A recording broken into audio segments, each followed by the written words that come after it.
Wow, they actually did it. They traded a first-round pick for the 4th year in a row at the trade deadline. I mean, I'm not complaining. This is probably the best use of their first-round picks. Well, not theirs in this case. That they've done in those 4 years. They didn't get Thad Young a second. They didn't tank their own odds in the 2023 draft to get Jakob Poeltl when they should have been rebuilding. They got an all-star caliber passing, scoring wing in Brandon Ingram for essentially the remainder of the Pascal Siakam trade. Yes, Ochai Agbaji, very good role player, excellent 3-and-D wing. Getting Kelly Olynyk in that deal as well, nice pickup. Gave you a trial to see what Scotty Barnes would look like with a stretch big next to him in the lineup. But this? Brandon Ingram was traded to the Raptors for Bruce Brown, Kelly Olynyk, the first round pick that they got from Indiana in 2026, and their second round pick for 2031. Not a whole lot given up on their part. It's mostly just expiring salary and a pick that honestly was probably going to be pretty low given that the Pacers are looking pretty solid. I know there was a little bit of concern earlier on in the season given how Haliburton looked, but they seem to have returned to form. Siakam's still going to be good next year. Haliburton is still going to be good next year. That pick is not very valuable, and the chances that you're getting a player as good as Brandon Ingram is right now, it's pretty minimal. Yes, you have the occasional all-star that pops up in the late first round, early second round, maybe later if you're really, really lucky. But on the whole, getting Brandon Ingram for what you had given up, it's hard to really argue with that. You're getting a solid ball-handling wing who can create his own shot. He's not the greatest defender, but he can hold his own, at least when he's engaged. 6'8", with a 7'4" wingspan, 9'1" standing reach, that's really solid. Putting him next to Scotty Barnes, another playmaking wing, that's a really interesting core duo. Now, I do know that there are concerns with whether or not he's going to resign, but let's just be blunt about it. Bobby and Masai were not going to get this trade done if they didn't have some form of reassurance that Brandon Ingram, who I believe is extension eligible for 3 years, wasn't going to resign with Toronto because you do have the risk of the Detroit Pistons potentially stealing him. Brandon Ingram is an excellent player and a pretty good fit on paper next to Scotty Barnes.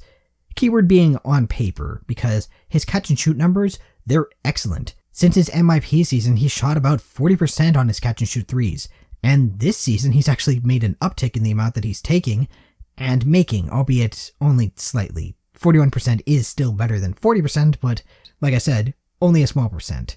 The big concern is that, well, is Brandon Ingram going to have a change in his shot diet a la RJ when he came to the Raptors? Because as a Pelican, Ingram tended to love operating in the mid-range, which to be fair to him, he's very good at making that shot, but it's one of those cases of you like your players to shoot less long twos and convert those into three-pointers, or just simply go for a layup.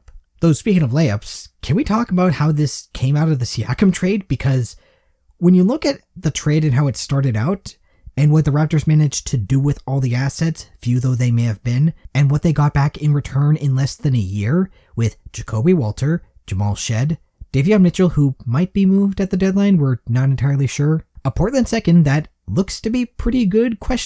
I know that the Blazers have been really good as of late, but they're probably going to be doing a lot of selling at the deadline and tanking afterwards. And now, you got Brandon Ingram, who is an all-star caliber player, a playmaking wing who can score over 20 points a game. Like, this is somebody who has operated at point at times, and can do so with relative efficiency.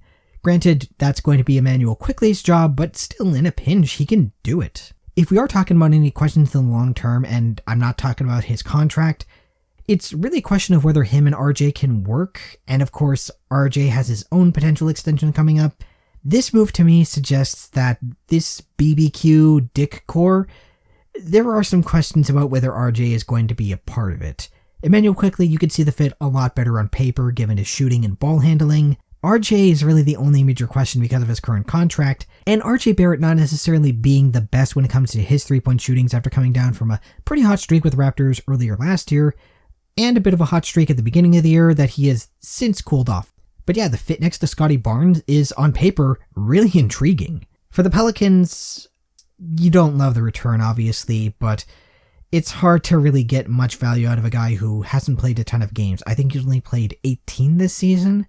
It didn't really look like they were going to be able to re-sign him, so at least you got some value out of it. Maybe you flip Bruce Brown or Kelly Olynyk to a different team to get some more draft capital, but at least you're getting a draft pick out of this, and who knows, maybe the Pacers will be a lot worse than the Raptors thought they would be, and you'll get a valuable pick out of it. I mean, it is only top 4 protected, so we'll see.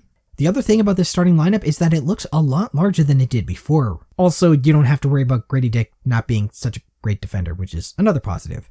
Plus, having Grady Dick be your essential 6-man, being that spark plug that can get you a bucket, that's going to be pretty good for his development. I know there are going to be some people who are concerned about this potentially affecting the Raptors' pick in this draft, but let's be just perfectly blunt about this. The Raptors, unless they go on just an insane losing streak, playing nothing but the third stringers, they're not catching the top 4 in this draft. The Hornets are behind by like 3 games, and that's the best case scenario where they sneak into the top 4 odds because you're not catching the Jazz, you're not catching the Pelicans. The Wizards are just an all-time awful team. So top 5 to 8 odds, that's probably where they're going to end up. Whether or not they get a top 4 pick out of this, who knows? Somebody always drops, somebody always jumps, so we'll see what happens. Given that Brandon Ingram is not exactly healthy right now, and who knows what other moves that the Raptors are going to make at the deadline, this team overall is not going to have the same bench that helped them get some of the recent wins, so they are going to be a worse team overall. Which in turn means that they're going to have more minutes to pass around for a lot of their young guys.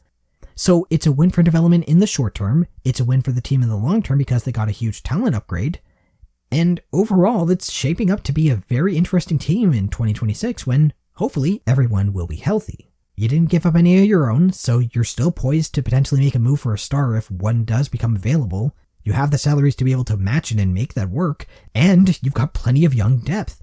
Jamal Shed, Jonathan Mogbo, Jacoby Walter, and a lot of that is because of the Pascal Siakam trade, which, honestly, given how it's played out, probably a B, maybe a B+. But let me know what you think about it. I know there's a lot of Raptors fans who are pretty mixed on this deal, but me personally, I think this is excellent. In terms of what you got back and what you gave up to get it, this is a steal. Yes, Brandon Ingram does have some injury concerns, but it is worth noting that, as Dyson Daniels put it, that place is seemingly cursed when it comes to injuries. So yeah, great deal. I'd give it an A-.